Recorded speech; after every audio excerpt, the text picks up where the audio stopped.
Calgary Flames trade rumors are intensifying as Flames personality and Sportsnet Insider Pat Steinberg has dropped a bombshell Rasmus Andersson trade update. This could finally be the end of the saga as Steinberg is certain a trade is imminent and Razz has played his last game as a Flame. We're going to get into all that and more in this video, but first I want to welcome you to Flames Digest. I'm Mark Griffith. If you're new around here and you love the Flames, make sure you subscribe so you can stay up to date on all the latest news, updates, reports, and rumors revolving around your Calgary Flames. We would love to welcome you to the Flames Digest family. Before we get into this actually big report here about Razz, let's talk about last night's game. And to be honest, speaking of Rasmus Andersson, it was kind of the Rasmus Andersson show last night in Columbus, even though the Flames dropped this one 5-3 to the Blue Jackets. A late winner from Boone Jenner, wasn't it? One of the best names in sports history. But Rasmus Andersson played outstanding. He got a goal, he got in a fight, he brought the energy, and his trade value is sky high right now. Shout out to the power play as well. 3 for 3 in this game. That's not something you see too often. It's the first time the Flames scored 3 power play goals in a game since 2024.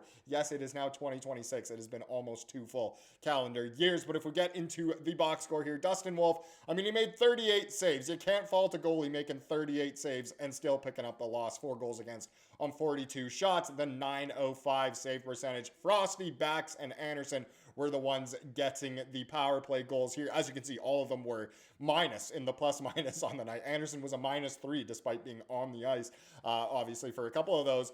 Zary and Sharkey also picking up 2 assists apiece. Frosty and Backlund actually getting an assist each as well. And Kevin Ball, shout out. Could he be the new quarterback of the power play once Razz is gone? He was on there, and it clearly worked when Andersson was in the box. Was it after his fight? I want to say it was, but I'm not too sure about that. Either way,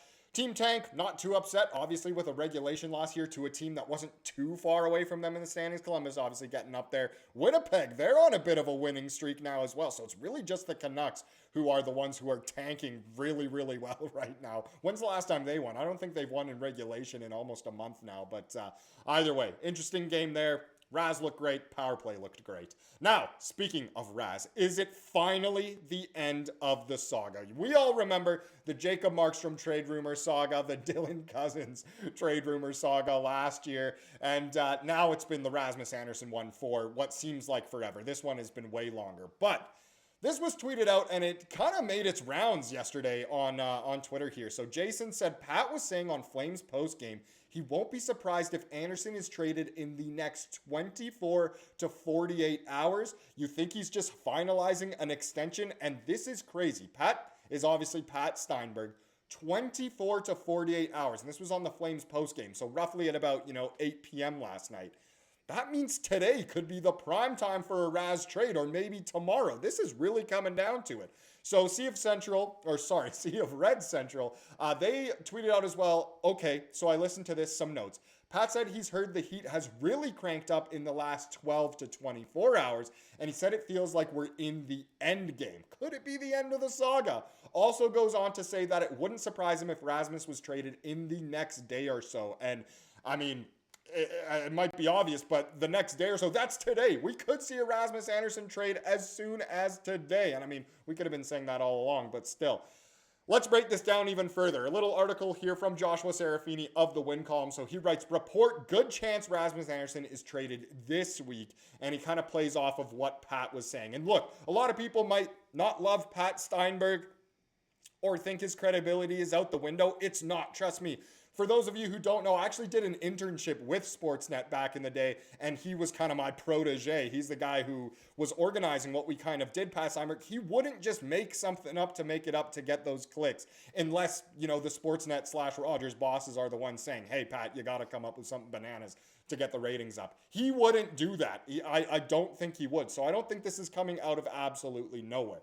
Let's get into the article. So here's what Pat said. He said, first of all, would not surprise me, just from a few things that I've heard today and now tonight, would not surprise me if the heat gets turned up that much more on a Rasmus trade. Would not surprise me if we're talking about this thing being closer and closer as we move through the rest of the week. This feels very much like Noah Hannafin's banner game 2 years ago, and a few days later, he was traded. We all remember that. It didn't come out of nowhere, but it came to fruition really, really quickly.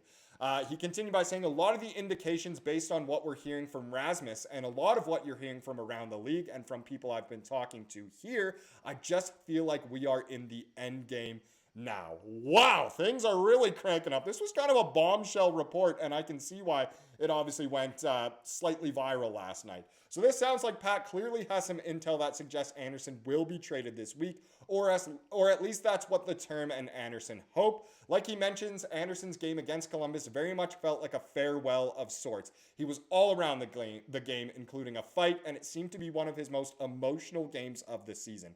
Given what Pat mentioned about the end game, it'd be quite a surprise to see this drag on for another 1.5 months leading up to the trade deadline. And that's all very true. Razz last night, it was the Rasmus Andersson show. Was he doing it because he knows it was his final game as a Flame, which has been, that term right there, final game as a Flame, has been all over social media ever since last night, really, but all of today as well. Now, Pat continued by saying, I honestly believe that tomorrow, which is now today, would be an ideal time to do it. I'll be perfectly honest with you, if it were to happen in the next 24 to 48 hours, it would not surprise me at this point. What I'm hearing, it feels like the volume has been cranked up again in the last 12 to 24 hours on this thing. It doesn't mean a deal is imminent, but hearing what you're hearing from people you talk to around the league, I wonder if we're moving into a window where it's not that far off. And I think it's what all of us are kind of begging for at this point. This saga has gone on way too long. Could it finally be the end? This week, it could definitely happen, and that would obviously be quite nice. It certainly seems like the Flames' recent losing streak has kicked the Andersson talks into high gear, with the team now sitting 7 points out of the playoffs with 1 extra game played. Any hopes of the playoffs is essentially gone at this point. Not totally, but a rebuild makes more sense. After another crushing late-game defeat to the Jackets yesterday, it sounds like the team is ready to get to business and consider this season a lost cause, as some of those other teams around us in the standings have, like Vancouver, like kind of St. Louis, and some others. Pat takes his original quote one step further, suggesting a 24 to 48-hour window in which an Andersson deal seems likely following last night's loss.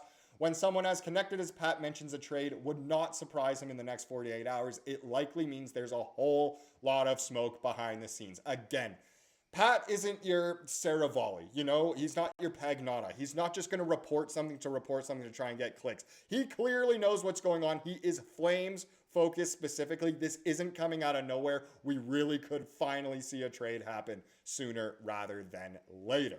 Now, let's get into the comment of the day to wrap up this video, as we love to do here on the channel. Oh my goodness, I'm still kind of just, I don't even know how to feel about this Rasmus. I don't want him to not be in a Flame anymore, but I just want a trade to happen, obviously. Now, Abolished Emu here says, I don't want Calgary to make the same mistake with Parekh that New Jersey is with Luke Hughes. Let him develop and find his footing on the team. Don't throw him to the Wolves right away when he's not ready, in hopes it will work out. Yes, it's true. We have to do something differently with Parekh, as we went over in yesterday's video. But, play to his strengths. Don't completely throw him to the Wolves. Don't expect him to be, Cale Makar right away. But obviously, he'll need some time to develop, get healthy as well, but not do what New Jersey's doing with Luke Hughes. Threw him in kind of top pairing right away too quickly, and he's struggling a little bit, so that's definitely what we want to avoid, kind of like what we saw at the beginning of the season with Parekh a little bit. But either way, I think Calgary will know what to do with Zane. Thank you so much for watching this video. Please subscribe to what you saw here today, and have a wonderful rest of your day.